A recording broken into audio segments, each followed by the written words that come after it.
Saudara-saudari, Bapak dan Ibu, rekan-rekan muda dan anak-anak semuanya, Shalom Alaikum. Waalaikumsalam. Pertama, terima kasih pada Pak Lius. Ini tempatnya bagus sekali, kayu-kayu semua. Enak juga untuk berdoa. Semoga suatu kali nanti bisa lingkungan Clara di sini ya. Iya. Terima kasih sudah menerima Rama Bayu di lingkungan Clara. Anak-anak banyak sekali, tepuk tangan dulu dong. Ya.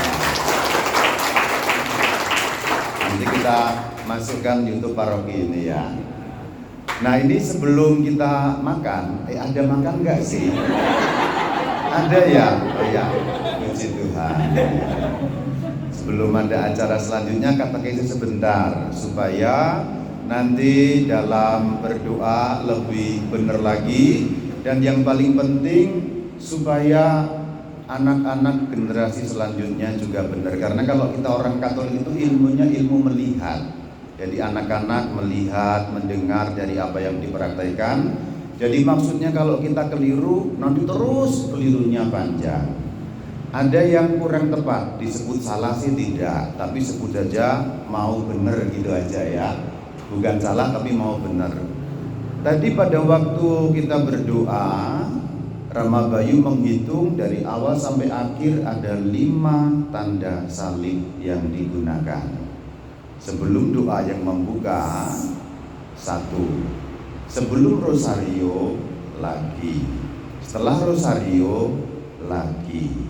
Lalu ada doa penutup lagi. Setelah doa penutup lagi. Ada 5 kali tanda salib. Ini praktek yang tidak pas dan saya dorong untuk dibetulkan supaya kita benar. Kalau kita paham apa itu tanda salib, nanti kemudian prakteknya bisa benar. Yuk kita pahami dulu. Apa itu tanda salib sebenarnya untuk orang Katolik? Tanda salib adalah sebuah doa juga. Jadi tanda salib yang berdiri sendiri itu pun juga sudah merupakan doa. Jadi kalau seandainya kamu mau berangkat kerja umpamanya, dalam nama Bapa dan Putra dan Roh Kudus, amin, itu sudah doa. Tapi ada fungsi yang kedua, tanda salib untuk orang Katolik gunanya adalah membuka dan menutup doa. Jadi itu ya, membuka dan menutup doa. Contoh, kalau anak-anak berdoa Bapa kami 1 kali, sebagai orang Katolik bagaimana cara mendoakannya? Tanda salib, Bapa kami, lalu tanda salib lagi. Jadi dalam nama Bapa dan Putra dan Roh Kudus, Bapa kami yang ada di surga, sampai selesai. Setelah selesai ditutup dengan tanda salib. Itu kalau doanya cuma 1, contohnya Bapa kami. Tetapi ketika ada doa yang dirangkai menjadi 1, itu dirangkai disambung, tanda salibnya tetap di awal dan di akhir saja. Contoh kembali tadi itu, kalau hanya 1 kali Bapa kami, bagaimana cara doanya? Tanda salib, Bapa kami, tanda salib. Tapi contoh yang kedua, seandainya doanya Bapa kami disambung Salam Maria, bagaimana cara doanya? Tanda salib, Bapa kami, Salam Maria, lalu tanda salib. Contohnya yang ketiga, seandainya Bapa kami 1 kali, 3 kali Salam Maria, doanya bagaimana? Tanda salib, Bapa kami, Salam Maria, Salam Maria, Salam Maria, lalu tanda salib. Berarti bagaimana cara memahaminya sebagai kunci? Kalau doa itu dirangkai dalam 1 kesempatan, berarti tanda salibnya ditaruh paling awal, kemudian paling akhir. Tidak tanda salib berkali-kali. Contoh tadi itu ya, Bapa kami 1 kali, 3 kali Salam Maria, itu berarti tanda salib. Bapa kami, Salam Maria, Salam Maria, Salam Maria, terakhir tanda salib. Tapi kalau doanya hanya 1 Bapa kami, berarti tanda salib, Bapa kami, tanda salib. Tapi ketika ada rangkaian 1 kali itu disambung doanya, berarti tanda salibnya ditaruh paling awal dan ditaruh paling akhir. Kan tidak lucu, misalnya doa Bapa kami Salam Maria, tanda salib berulang-ulang. Coba perhatikan contoh yang pas. Tanda salib, Bapa kami Salam Maria, tanda salib. Contoh yang lucu, tanda salib, Bapa kami, tanda salib lagi, tanda salib lagi, Salam Maria, tanda salib lagi, tanda salib lagi, Salam Maria, tanda salib lagi, berulang-ulang di sana. Jadi lucu ya?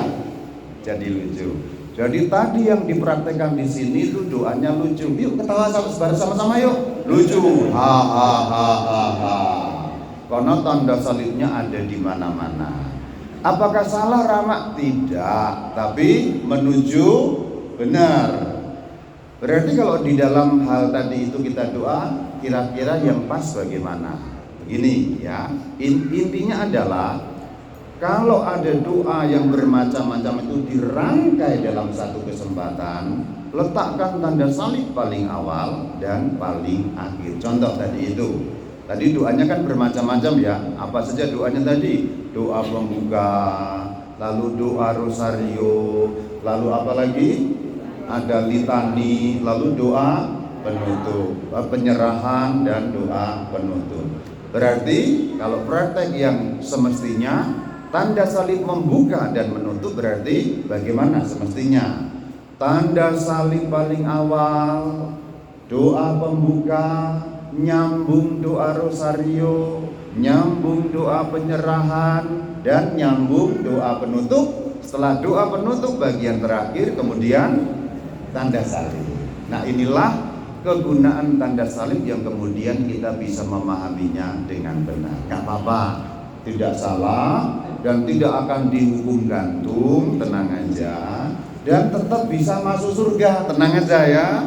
Kalau kita doa ada meleset-meleset sedikit, tetap bisa masuk surga, tidak akan dihukum masuk neraka. Hanya Rama Bayu perlu menyampaikan supaya apa? Nanti yang bocil-bocil, yang muda-muda, begitu kita melihat praktek yang benar, mereka otomatis akan mengikuti apa yang benar. Ini lebih merupakan tanggung jawab kita di dalam pendidikan iman. Maka nanti barangkali Amang Pastor kadang-kadang akan cerewet di sana sini memberi katekese, karena sebenarnya katekese itu menuju praktek yang benar. Kalau praktek yang benar, nanti generasi selanjutnya otomatis akan mengikuti apa yang benar. Baik, anak-anak sudah mengerti ya katekese malam ini, ibu-ibu juga, para bapak saya kira juga udah ngerti ya. Intinya adalah tanda salib membuka dan menutup doa. Kalau doa dirangkai dalam satu kesempatan, letakkan tanda salib di bagian awal dan di bagian terakhir. Kalau mau ada lagu, contohnya ada dua kemungkinan. Seperti dalam misa itu, sebelum tanda salib nyanyi, kemudian baru tanda salib disambung sampai terakhir tanda salib, terakhir nyanyian sebagai penutup, seperti kalau di dalam misa itu. Kan dalam misa itu gitu ya, awal kita nyanyi tanda salib, lalu terakhir juga tanda salib, baru kemudian nyanyi. Kuncinya lihat misa. Misa itu kan doanya banyak ya, macam-macam. Tapi misa yang doanya banyak itu dirangkaikan menjadi satu. Berapa kali kita membuat tanda salib yang besar kalau dalam misa? 2 kali ya, yaitu di bagian awal dan nanti bagian akhir sebagai berkat dari imam yang diterima. Maka doa itu polanya seperti itu. Demikian katekesenya, semoga dipahami. Ini masih ada beberapa waktu untuk mempraktekkan untuk Oktober ini, dimulai besok dan seterusnya. Nanti lama-lama anak-anak juga paham kalau sesuatu yang benar kita akan lanjutkan dengan benar. Dan ini direkam karena siapa tahu juga lingkungan yang lain melakukan hal yang sama. Kadang-kadang lucu-lucu gini itu menyebar di mana-mana ya. Ayo lingkungan yang lain, kita belajar dari lingkungan di sini. Semoga katekese ini juga didengarkan oleh lingkungan yang lain, maupun kalau perlu dari paroki yang lain maupun seluruh dunia. Karena nanti masuk channel YouTube Gereja Katolik Purwakarta. Jangan lupa like, subscribe, dan share. Wah. Terima kasih. Shalom Alaikum.